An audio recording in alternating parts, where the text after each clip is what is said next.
guys! In this video, we are analysing a key quote from Robert Louis Stevenson's novella, The Strange Case of Dr. Jekyll and Mr. Hyde.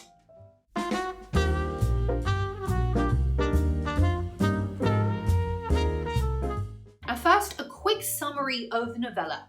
The plot begins with the lawyer Mr. Utterson being told about the mysterious death of a young girl, the culprit of which is apparently the occupant of an eerie, derelict house. Utterson then finds out about the identity of this murderer, who is called Mr. Hyde. Utterson meets Hyde one night, but is incredibly put off by the latter's ugliness.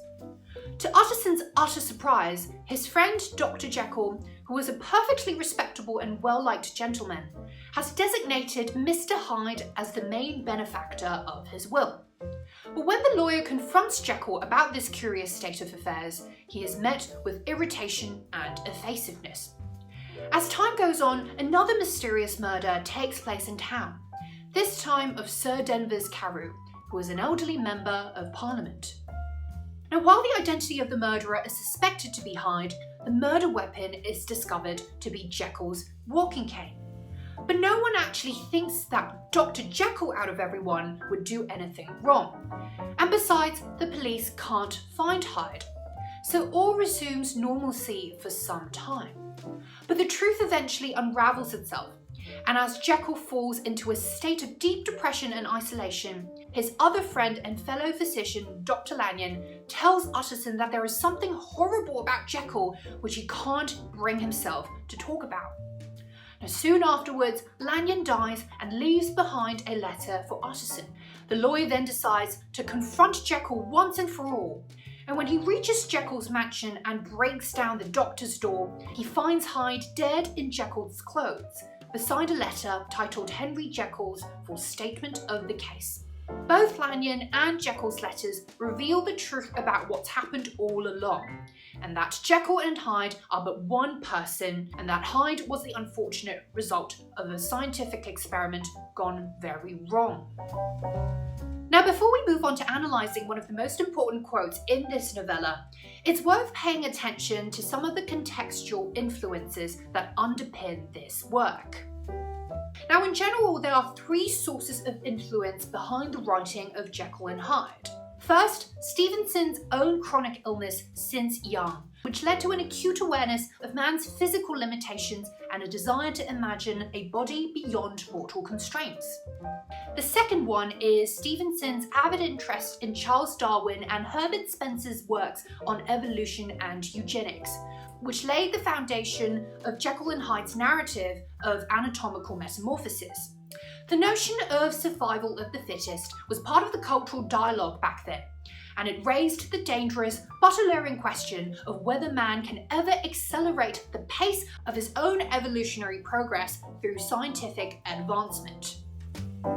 And the third influence is Stevenson's awareness of mid-19th century Edinburgh's polarised social topography, as the respectable and the lowlife each occupied one half of the city, much like the geographical separation of Jekyll and Hyde's living quarters. Now, if you've read the book, you'll know that duality is one of its key themes.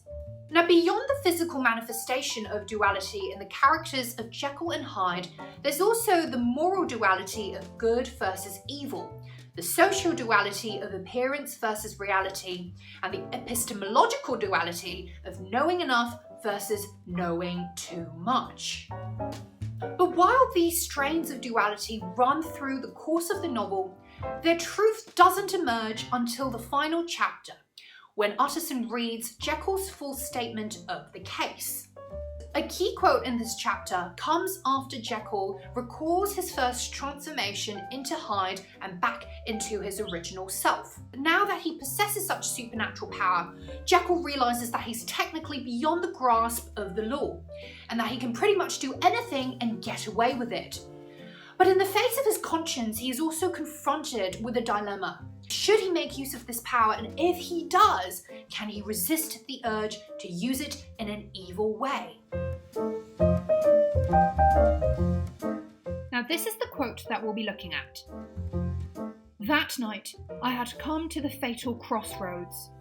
Had I approached my discovery in a more noble spirit, had I risked the experiment while under the empire of generous or pious aspirations, all must have been otherwise, and from these agonies of death and birth I had come forth an angel instead of a fiend. The drug had no discriminating action. It was neither diabolical nor divine.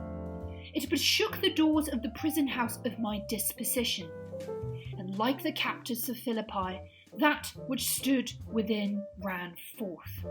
At that time my virtue slumbered, my evil, kept awake by ambition, was alert and swift to seize the occasion. And the thing that was projected was Edward Hyde. Hence, although I had now two characters as well as two appearances, one was wholly evil, and the other was still the old Henry Jekyll. That incongruous compound of whose reformation and improvement I had already learned to despair. The movement was thus wholly toward the worse. One very important point to note is this.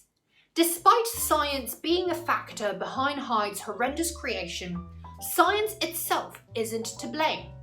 When Jekyll states that the drug had no discriminating action, it was neither diabolical nor divine, we know that it isn't the chemical or the experiment that's responsible for the birth of Hyde's evil, but rather it is Jekyll's flawed human nature that has pushed him towards picking the dark side. The next point I want to make is the biblical allusion to the captives of Philippi.